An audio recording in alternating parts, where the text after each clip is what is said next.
윤석열 대통령 탄핵 심판을 앞두고 정치권 혼돈은 더욱 커지고 있습니다. 이런 상황에서 도정 현안뿐 아니라 개헌 등 정치 현안에도 목소리를 내고 계신 분입니다.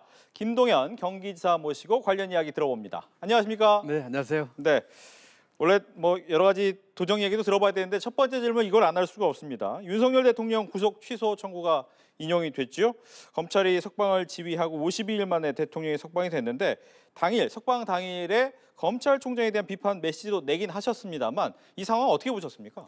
뭐 한마디로 기가 막힌 상황이 벌어졌지요. 나라를 이 지경으로 만든 내란의 수괴인데, 그리고 내란의 정범들은 아직도 감옥에 있는데 주범은 지금 풀려나는 그야말로 어처구니 없는 일이 생겼다고 생각을 합니다. 대한민국에 도대체 정의는 어디 갔으며 이 법치주의는 어디 갔는지 걱정이 많이 안 될 수가 없고요. 어쨌든 그렇지만 이와 같은 절차상 하자 때문이라고는 하지만은 탄핵 열차는 끊임없이 가고 있기 때문에 빠른 시일 내에 헌재 만장일치로 탄핵이 조기에 이루어지는 그런 일이 이루어지기를 기대합니다. 알겠습니다. 이제 개헌도 요즘에 화두지요. 이 개헌과 관련해서도 일단 의견을 내셨습니다. 7공화국 출범 어떤 얘기인지 먼저 소개를 해주신다면요. 네, 87년 이 헌법은 이제 수명을 다했습니다. 마치 어렸을 때 입는 옷을 어른이 돼서도 입고 있는 모양이거든요. 네. 87년도에 우리 1인당 GDP가 3,300불대인데 지금 36,000불이거든요. 그렇죠. 또 이번에 계엄과 이 내란을 보면서 더더군다나 87 체제의 종식을 위한 개헌을 통해서 제7공화국의 출범이 필요하겠다. 그리고 단순한 이것은 이번에 내란 종식과 정권 교체를 넘어서 또 개헌, 그리고 우리 국민의 삶을 바꾸는 삶의 교체까지 이루는 제7공화국의 문을 열어야 되겠다. 그래서 저희는 모두의 나라, 내 삶의 선진국인 문을 여는 관건을 개헌을 통해서 만들어야 되겠고, 그것이 7공화국을 만드는 초석이다, 이렇게 생각을 하고 있습니다. 예. 그런데 이제 임기 부분이 굉장히 중요하잖아요. 이 임기를 어떻게 할 것인가에 대한 고민도 많고 여러 가지 의견도 많은데 어떤 생각을 갖고 계신지요? 예, 제7공화국을 문을 여는 개헌은 지금 분권형 이제 대통령제가 돼야 될 것이고, 네. 책임 총리제 등이 도입이 돼야 될 것입니다. 그렇다면은 4년 중임제를 지금 주장을 하고 있는데, 그렇다면은 다음번 총선과 이 주기를 맞춰야 되는 문제가 있어서 다음 대통령은 살신성이라는 자세로 자기 자신의 임기를 줄여서라도 자기 자신을 희생해서라도 3년 임기를 채우고 임기 초반 또는 대선과 동시에 원포인트로 개헌을 하면서 이 7공화국의 문을 열어야 된다 생각을 합니다. 다시 말씀드리면 다음 대통령은 임기를 2년 단축한 3년 임기로서 이와 같은 역사적 소명을 다하는 것이 대한민국 역사 발전에 가장 좋겠다, 이렇게 생각을 합니다. 예. 지금뿐만 아니라 이제 매번 대통령 선거 때마다 개헌 이슈는 나왔었는데 이 개헌 이슈에 대해서 지금은 이재명 대표 빼고는 대부분 맞는 얘기를 하고 있잖아요. 이재명 대표는 지금은 개헌보다는 내란 극복에 해야 된다, 이렇게 이야기를 했는데 여기에 대해서 어떤 생각 갖고 계십니까? 이번에 그 내란 사건만 보더라도 계엄을 할 필요성이 더 커졌지요. 계엄을 이제 꿈도 못 꾸게 하는 계엄 대법 개헌을 제가 주장을 했고, 또 경제 개헌도 주장을 했습니다. 그리고 이제 권력 구조 개편 개헌도 함께 되어야 되겠죠. 네. 물론 지금은 윤석열 대통령의 구속 취소로 나오는 이런 상황을 봤을 때 가장 급한 것은 탄핵 완성입니다. 그렇기 때문에 이 내란 종식하는 것이 가장 급합니다. 그렇지만 탄핵 열차는 지금 가고 있기 때문에 그 못지않게 지금 이 타이밍이 제7공화국의 문을 여는 관건으로서 개헌이 아주 꼭 필요하고 해야 될 시기다. 그렇기 때문에 선거가 끝나고 나면은, 만약에 조기 대선이 있게 되면 선거가 끝나고 나면은 개헌을 하기가 어렵지 않습니까? 이제까지 경우로 봐서도. 그렇기 때문에 대선 유력 주자나 정치 지도자들이 개헌에 대해서 합의를 하고서 개헌을 빠른 시간에 추진하는 아주 적기다, 그렇게 생각하고 있습니다. 예. 요즘에 정치 상황, 정치인들도 양극단으로 좀 나뉘어 있는 모습인데 여기에 따라서 이제 국민들도 나뉘어 있죠. 그런데 이재명 대표가 본인의 민주당의 색깔을 중도 보수다라고 얘기를 했단 말이에요. 이 부분은 어떻게 봐야 됩니까? 지금 최근에 이제 며칠 동안의 상황으로 봤을 적에 민주당의 성격이 뭐가 한 논의 자체는 좀 뒤로 미루고 우선은 지금의 이 내란 종식과 이 또 정권 교체에 집중을 해야 된다고 생각을 합니다. 빨리 탄핵 인용이 돼서 새로운 대한민국을 만들기 위한 일에 함께 힘을 모아가지고 이 일을 완수를 해야 된다고 생각을 합니다. 민주당은 본래 정체성이 있습니다.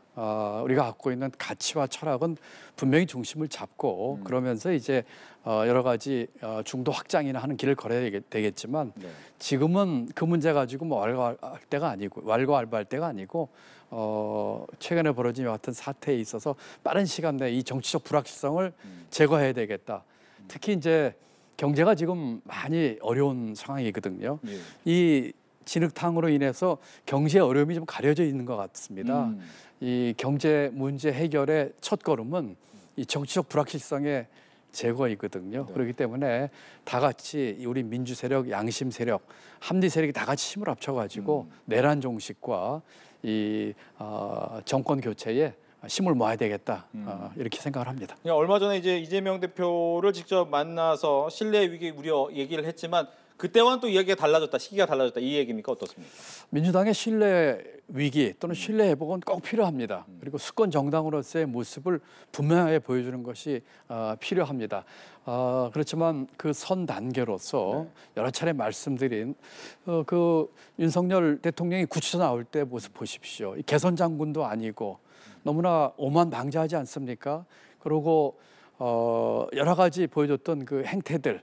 주먹을 불끈 쥐고 지지자들에게 호소하면서 나라를 쪼갠다든지 그리고 이 경호원들이 그 오픈된 차 위에서 중무장한 채로 이 시위하듯이 보여주는 모습이라든지 이런 것들을 봤을 적에 우선은 이와 같은 내란 세력에 대한 응징과 종식이 가장 먼저 필요하겠다. 여기에 힘을 모아야 되겠다 생각합니다. 예. 원래 이제 이르면 이번 주 금요일 정도에 윤석열 대통령의 탄핵 심판에 선고가 나올 것이다라고 예상이 있었는데 연합뉴스 TV의 이 단독 취재에 의하면 아직 평의가 이루어질 정도로 의견이 합치된 것 같지는 않다. 그러면 조금 더 시간은 걸릴 것 같다라는 얘기가 들리거든요. 물론 결론이 어떻게 나올지는 나와봐야 되겠지만 만약 탄핵이 인용이 된다면 이른바 조기 대선의 가능성이 생기는 거잖아요. 5월 달 안에는 생길 가능성이 좀 있어 보이긴 하는데 아무래도 야권의 잠룡으로 좀 언급이 되고 계시다 보니까 혹시 대선의 꿈은 갖고 계시냐라는 질문을 많이 들으실 것 같긴 합니다. 지금 그 내란 종식 그리고 내란 세력이 다시 정권을 잡는다고 하는 것은 상상할 수 없는 일이거든요. 정권 교체를 이뤄내야 됩니다.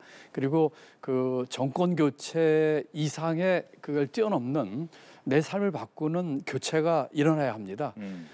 그렇지만 우선은 절차상의 지금 하자로 인한 윤석열의 그 구속 취소 때문에 다소 주춤하는 모습을 보일 수도 있기 때문에 빠른 시간 내에 지금 헌재 인용을 받아내는 것이 중요하다고 생각을 합니다.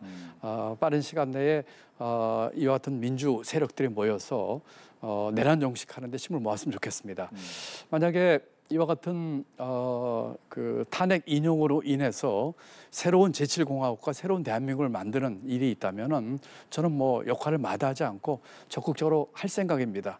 왜냐하면 단순한 정권 교체만으로 할 수 있는 일들이 아니거든요. 대통령 한 명 바뀌고 또 집권 정당이 바뀌어서 해결되는 문제들이 아닌 대한민국의 많은 문제들을 해결할 수 있는 것들을 해결하는데 몸을 던져서라도 최선을 다하겠다는 말씀을 드립니다. 네. 이제 그렇게 될 경우에 이제 정치인 김동연에 대한 이제 평가가 들어가지 않겠습니까? 근데 보시면 이 노무현 정부 때부터 이명박 정부나 박근혜 정부, 문재인 정부를 거치면서 다양한 정권에서 고위 관료를 지내온 이른바 행정가, 행정인의 모습이 훨씬 더 강하다라는 평가는 어떻게 생각하십니까? 좋은 점도 있죠. 예를 들면은 국정 운영의 다양한 경험, 나라 살림살이를 살아본 경험, 특히 강조하고 싶은 것은 위기 극복의 경험이거든요. IMF 경제 위기, 2008년 국제금융 위기 이와 같은 위기 극복의 주역을 했기 때문에 안정적이고 또 위기에 대처할 수 있는 그런 역량이 있다는 측면에서 충분한 강점이 있다고 생각을 합니다. 또한 정치인이 된 뒤로는 고비고비마다 중요한 시기에 결단하고 또 자기를 던질 수 있는 그 희생의 모습도 보여줬기 때문에 뭐 충분히 앞으로의 예상되는 여러 가지 어려운 정치적 혼란, 경제적 어려움을 풀어가는 데 있어서 누구보다 영향을 발휘할 수 있다 이렇게 생각을 합니다. 네. 이제 정치권 불확실성 때문에 이제 사회 경제적 불확실성으로도 영향을 미치고 있다. 특히 이제 트럼프 정부 때문에 국제 정세가 굉장히 어려운데 과연 경제 정책 전문가로서 민생 경제 회복은 어떻게 해야 되는가라는 질문에는 어떤 답을 주시겠습니까? 첫 번째로는 정치적 불확실성 제거입니다. 지금과 같은 상황이 길게 되면은 우리 경제에 아주 치명적인 약점이 될 것입니다. 다보스에 가서 만났던 세계 지도자들에게도 한국 경제 다시 살아난다고 제가 여러 차례 얘기를 했거든요. 그 전제가 첫 번째가 정치적 불확실성의 제거입니다. 그렇다면은 이 탄핵의 완성, 내란의 조기 종식이 가장 중요하고 특히 이번에 검찰에서 아주 그 이상한 작태를 보였습니다. 검찰 자기 옛 상사 내지는 내란의 수괴에 충성하는 모습을 보였거든요. 이러한 것들의 시정을 통한 정치적 불확실성의 제거가 첫 번째다라고 말씀을 드리고 싶고요. 그 다음으로 지금 급한 것은 지금 추경 편성이라고 생각합니다. 여러 차례 추경 편성에 대한 주장을 했습니다. 제가 50조 추경 주장까지도 했었거든요. 취약계층, 또 어려운 계층에 대한 두터운 보호막, 그리고 트럼프 2기라든지 이 국제 경제 환경에 대응하는 여러 가지 대책들, 그리고 미래 성장 동력에 대한 투자를 위한 추경 편성은 지금도 여야와 정간에 빠른 시간에 할 수 있습니다. 이 시기가 늦지만 늦어질수록 더 많은 돈 필요하고 더 많은 경제와 민생의 어려움 속에서 우리 국민들이 신음할 것입니다. 예. 이제 경제를 한번 총괄해 보셨잖아요. 근데 보면 지금 뭐 반대 입장에서 질문을 드린 겁니다만 이 추경이 되는 이유가 예산을 삭감을 많이 해서 어쩔 수 없이 추경을 이렇게 빨리 하는 게 과연 맞는 얘기냐라는 부분에 대한 질문도 있을 것 같긴 합니다. 지금 추경은 뭐 예산을 깎여서 뭐 이런 게 아니고요. 경기도 같은 경우는 지금 확장 재정을 했고 또 이번에 추경을 준비하고 있고 작년에도 추경을 했습니다. 돈을 쓸 때와 안 쓸 때 구별을 잘해야 되거든요. 무조건 건전재정 내지는 긴축재정이 좋은 게 아닙니다. 지금은 돈을 써야 될 때인데 가장 안 좋은 것은 돈을 써야 할 때 긴축하는 것이고 긴축해야 할 때 돈을 푸는 것이죠. 지금은 예산 깎여서가 아니고 지금 미래 성장 동력에 대한 투자, 어려운 계층에 대한 두터운 보호막, 수출 안전망 구축을 통한 우리 수출 산업의 활로를 찾는 이와 같은 것들을 위해서 추경이 꼭 필요하다 이런 말씀입니다. 알겠습니다. 경기도 도정 얘기도 해보죠. 경기도 같은 경우에 남북부 격차 문제가 꾸준하게 얘기가 되고 있죠. 이제 분도 얘기도 있다라고 많이 들었습니다만 그 해결책이 있습니까? 경기도는 지금 인구가 1,420만입니다. 네. 경기 북부에만 350만이 살고 있습니다. 그렇기 때문에 이 북부는 그동안에 여러 가지 그 중복 규제로 인해서 고통을 많이 받아왔거든요. 북한을 머리에 이고 살고 있습니다. 그렇기 때문에 제가 본 경기 북부의 성장 잠재력, 인구라든지 잘 보존된 자연 환경으로 봤을 적에 경기 북부 특별자치도로 독립을 시켜서 이 성장 잠재력을 실현시킬 수만 있다면 대한민국 경제 성장에 좋은 초석이 될 것이다라고 믿고 있습니다. 그렇게 하기 위해서 경기 북부 특별자치도를 추진했습니다만 지난 총선 때 지금 여당에서 여러 가지 김포 서울 편입론 등을 하면서 이 판을 완전히 틀어놔 버렸죠. 저는 앞으로도 이 경기 북부 특별자치도를 통해서 경기도뿐만 아니라 대한민국의 성장 잠재력을 키울 수 있는 좋은 계기가 되리라고 믿고 있습니다. 네, 수도권이 여러 현안이 있지만 이 부분만큼 좀 확실히 바꾸고 있습니다라고 이야기할 만한 게 있다면 자랑을 해주시죠. 네, 지금 뭐 여러 가지 문제가 있겠습니다만 우선 교통 문제, 또 주거 문제, 또 여러 가지 청년 인력들의 양성 문제 등에 있어서 확실한 효과를 보고 있습니다. 저희가 더 경기 패스로 많은 서울로에 출퇴근하는 주민들을 위한 혜택이라든지 또 지분형 주택 등을 포함한 주택 정책도 추진하고 있습니다만 다시 한번 강조드리지만 이와 같은 모든 정책들에 앞서서 지금의 정치 상황의 불확실성 제거, 내란 종식, 그리고 정권 제대로 된 교체, 그리고 새로운 대한민국을 만들기 위한 개헌, 또 우리 삶을 변화시킬 수 있는 다양한 구조 변화, 이런 것들이 돼야지 경기도뿐만이 아니라 전 국민들이 안심하고 국민 모두가 갖고 있는 잠재력을 충분히 발휘할 수 있는 계기가 되라고 믿고 있습니다. 알겠습니다. 이렇게 해서 김동연 경기지사와 함께 이야기 나눠봤습니다. 오늘 이야기 잘 들었습니다. 네, 감사합니다.